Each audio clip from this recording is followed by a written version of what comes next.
عرش سما بلغ العلا بکمالہ اسباقتا تحت الثرى کشفت دجا بجمالہ خیر البشر خیر الرسل خیر البشر خیر الرسل حسنت جمیع خصالہ حضرت محمد مصطفیٰ صلو علیہ وآلہ۔ اور کلیات اقبال میں ڈاکٹر اقبال لاہوری نے لکھا تھا کہ علی کا زیب و زین زندہ ہے،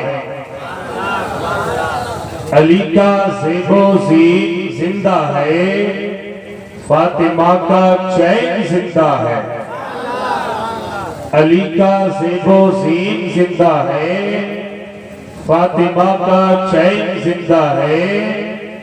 اور نہ پوچھ وقت کے بے زبان کتابوں سے، نہ پوچھ وقت کے بے زبان کتابوں سے، سنو اذان تو سمجھو حسین زندہ ہے، سنو اذان تو سمجھو حسین زندہ ہے۔ کوئی کیا کر سکتا ہے بیان کربلا، کوئی کیا کر سکتا ہے بیان کربلا، منفرد ہے داستان کربلا، منفرد ہے داستان کربلا۔ اور اشک آنکھوں سے روا ہو جائیں گے، اشک آنکھوں سے روا ہو جائیں گے، سن کے دیکھو داستان کربلا، سن کے دیکھو داستان کربلا۔ اور کوئی جا کے پوچھ لے، کوئی جا کے پوچھ لے پیاسی سکینہ سے جناب، کوئی جا کے پوچھ لے پیاسی سکینہ سے جناب، کیسا تھا وہ امتحان کربلا، کیسا تھا وہ امتحان کربلا۔ اور مٹ گیا دہر سے نام یزید، مٹ گیا دہر سے نام یزید، ہے مگر باقی نشان کربلا، ہے مگر باقی نشان کربلا۔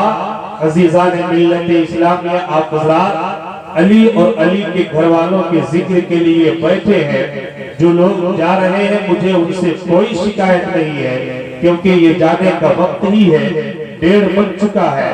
لیکن بس آپ سے گزارش ہے کہ آپ جاتے جاتے بس یہ انعام لیتے جائیں کہ آپ شام سے لے کر ابھی تک بیٹھے ہو، آپ نے یہ شامیانہ لگایا، آپ نے اتنے علماء کو بلایا، آپ نے خطبہ کو بلایا، آپ نے شورا کو بلایا، آخر ان سب کے بلانے کا مقصد کیا ہے؟ اور ان سب کو بلانے سے آپ کو فائدہ کیا ملے گا؟ اس کی وجہ کیا ہے؟ آپ نے اتنے پیسے کیوں خرچ کیے ہیں؟ یہ شامیانہ، یہ لائٹیں، یہ بالکل فرش بچھایا گیا ہے اور یہ کرسیاں منگائی گئی ہے، اتنے علماء اور شورا کو آپ نے بلایا ہے۔ آخر آپ نے بلایا ہے تو کن کی محبت میں بلایا ہے؟ آپ کہو گے ہم نے حسین کی محبت میں بلایا ہے، میں کہوں گا آپ حسین سے محبت کرتے ہو، علی سے محبت کرتے ہو، علی کے گھر والوں سے محبت کرتے ہو، تو حسین کی محبت کا صلہ کیا ملے گا؟ حسین کی محبت کے بدلے میں رب آپ کو کون ایسی چیز عطا فرمائے گا؟ حسین کے بدلے میں نبی تمہیں کون ایسی چیز عطا فرمائیں گے؟ تو اے میری ملت کے لوگوں، اے اسلام کے مقدس شہزادوں، اے حسینی دیوانوں، آپ کہیں اور مت جائیں، بلکہ علماء کرام سے آ کر کے پوچھ لیں کہ ہم نے اسٹیج بھی بنایا ہے، ہم نے علماء کو بھی بلایا ہے، ہم نے نقیب کو بھی بلایا ہے، ہم نے شورا کو بھی بلایا ہے، یہ کرسیاں لگایا، یہ شامیانے لگائے، ہم نے امام حسین کی محبت میں یہ خرچ کیا ہے، ہم نے امام حسین کی محبت میں حسین کے ذکر کی محفل قائم کیا ہے، ہمیں حسین کی محبت محبت میں کیا مل جائے گا، ہمیں حسین سے محبت، حسین کی محبت کا صلہ کیا ملے گا؟ تو یہ علماء جواب دیں گے کہ دیکھنا چاہیے ہو کہ حسین سے محبت کرو گے تو تمہیں صلہ کیا ملے گا، حسین سے محبت کرو گے اس کے بدلے میں رب تمہیں کیا عطا فرمائے گا، حسین سے محبت کرو گے تو اس کے بدلے میں نبی تمہیں کیا انعام دے رہے ہیں۔ تو آؤ نبی کی بارگاہ میں دیکھ لیا جائے کہ نبی کے کونین اپنے دیوانے کو، نبی کے کونین اپنے گھر والوں سے محبت کے بدلے میں کیا صلہ عطا فرما رہے ہیں۔ نبی اپنے گھر والوں سے محبت کے صدقے میں اور نبی اپنے گھر والوں کی محبت میں تمہیں کیا انعام عطا فرما رہے ہیں۔ میرے آقا ہے چلے جا رہے ہیں، ساتھ میں آقا کے صحابہ بھی چلے جا رہے ہیں، اللہ اکبر۔ اور جب میرے آقا مقدس صحابہ کے بیچ میں ہوتے ایسا محسوس ہوتا جیسے چودھویں کا چاند ستاروں میں مسکرا رہا۔ میرے آقا ہے صحابہ کے ساتھ چلے جا رہے ہیں، اتنے میں صحابہ کرام کیا دیکھتے ہیں کہ نبی یہ کونین ایک بچے کو اپنے گود میں اٹھاتے ہیں، آقا اس بچے کی پیشانی کو چومتے ہیں، آقا اس بچے سے بڑے لاڑو پیار کرتے ہیں، آقا اس بچے سے بڑی محبت کرتے ہیں۔ نبی کے کونین نے اس بچے کو اپنی گود میں اٹھا لیا، اس گود میں اٹھایا جس گود کے بارے میں یہ کہا گیا ہے کہ نبی کی گود جنت سے کروڑا درجے افضل والا ہوا کرتی ہے۔ نبی کے کونین اس بچے کو اپنی گود میں اٹھاتے ہیں، بچے کی پیشانی بھی چومتے ہیں، بچے سے محبت بھی کرتے ہیں، بچے سے لاڑ و پیار بھی کرتے ہیں۔ میرے آقا اس بچے کو زمین پہ رکھ دیتے ہیں، بچہ چلا جاتا ہے، صحابہ آپس میں باتیں کرتے ہیں کہ یہ نبی کونین نے آخر اس بچے کو اپنی گود میں کیوں اٹھایا، یہ بچہ کون ہے جس بچے کو نبی نے اپنی گود میں بھی اٹھایا ہے، بچے سے محبتیں بھی کیا ہے، بچے کی پیشانی کو بوسہ بھی دیا ہے۔ آخر یہ کون ایسا بچہ ہے جو بچہ مقدر کا دھنی ہے، جو بچہ قسمت کا سکندر ہے کہ اس بچے کو نبی کی گود مل گئی ہے۔ آخر اس بچے نے کون ایسا عمل کیا ہے کہ اس بچے کو نبی اپنی گود میں اٹھاتے ہیں۔ صحابہ آپس میں ابھی باتیں کر رہے ہیں، میرے آقا سمجھ چاہتے ہیں کہ یہ میرے صحابہ پوچھنا چاہتے ہیں کہ یا رسول اللہ آپ نے اس بچے کو گود میں کس لیے لیا ہے، یا رسول اللہ آپ نے اس بچے کی پیشانی کیوں چومی ہے؟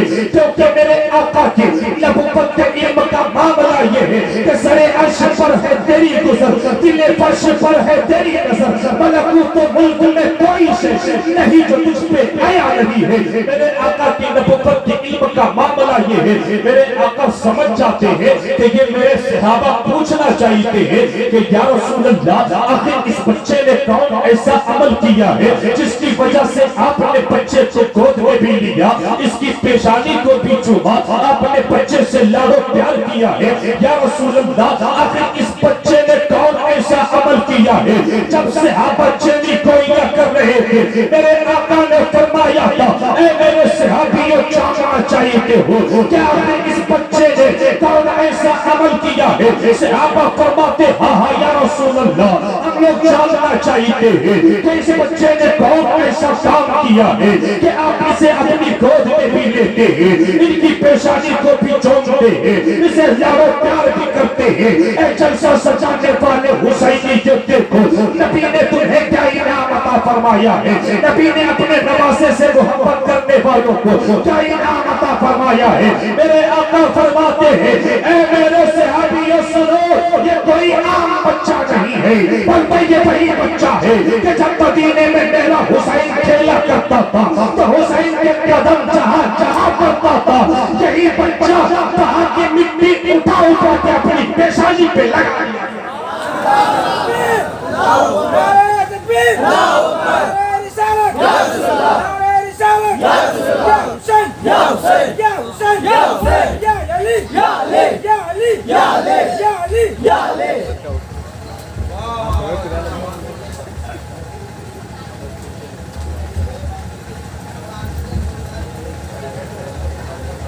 میرے صحابی یہ کوئی عام بچہ نہیں ہے بلکہ یہ وہی بچہ ہے کہ جب میرا حسین بچپنے میں مدینے کی گلیوں میں کھیلا کرتا تھا تو یہی بچہ جہاں جہاں حسین کا قدم پڑتا وہاں کی مٹی اٹھا کر کے اپنی پیشانی پہ لگا دیا کرتا تھا۔ میرے آقا فرماتے میرے صحابیوں اس بچے کو میں آج ایک انعام عطا کر رہا ہوں، اس بچے کو میں آج ایک انعام عطا کر رہا ہوں۔ صحابہ فرماتے یا رسول اللہ اس بچے کے لیے کیا انعام ہے؟ نبی کے کونین فرماتے ہیں اے میرے صحابیوں سنو، اس بچے کے لیے انعام ہے، لیکن اس بچے جیسا عمل جو بھی کرے گا، اس بچے کی طرح عمل جو بھی کرے گا، یعنی جو بھی میرے حسین سے محبت کرے گا، حشر کا میدان ہوگا میں اس کی شفاعت کروں گا۔ حشر کے میدان میں نبی کے کونین آپ کی شفاعت فرمائیں گے۔ کیوں؟ حسین سے محبت کی وجہ سے آپ نے جو حسین سے محبت کیا ہے، حسین کی محبت میں آپ نے جو خرچ کیا ہے، نبی کے کونین حشر کے میدان میں آپ کی شفاعت فرمائیں گے۔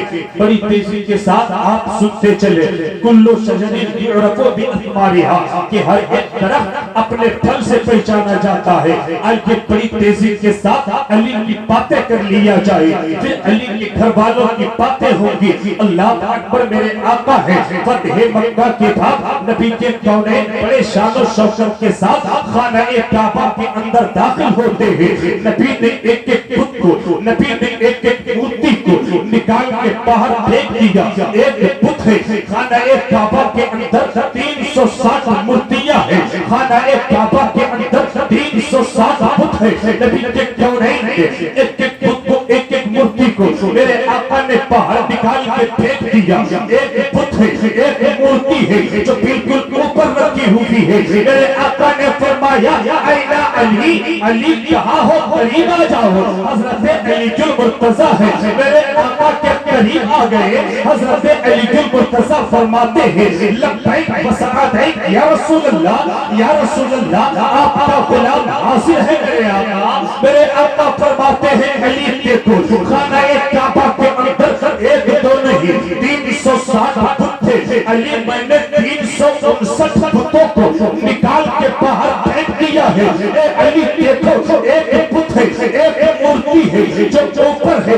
دیکھیں علی کا مرتبہ کیا ہے، دیکھیں حسین کا مرتبہ کیا ہے۔ اے حسین کے جلسہ سجانے والوں اپنے حسین کے مرتبے کو دیکھو، اپنے حسین کی شان حکمت کو دیکھو، اپنے حسین کی شان کمال کو دیکھیں۔ میرے آقا فرماتے ہیں اے علی میں نے 360 بت کو، میں نے 360 مورتیوں کو باہر نکال کے پھینک دیا ہے۔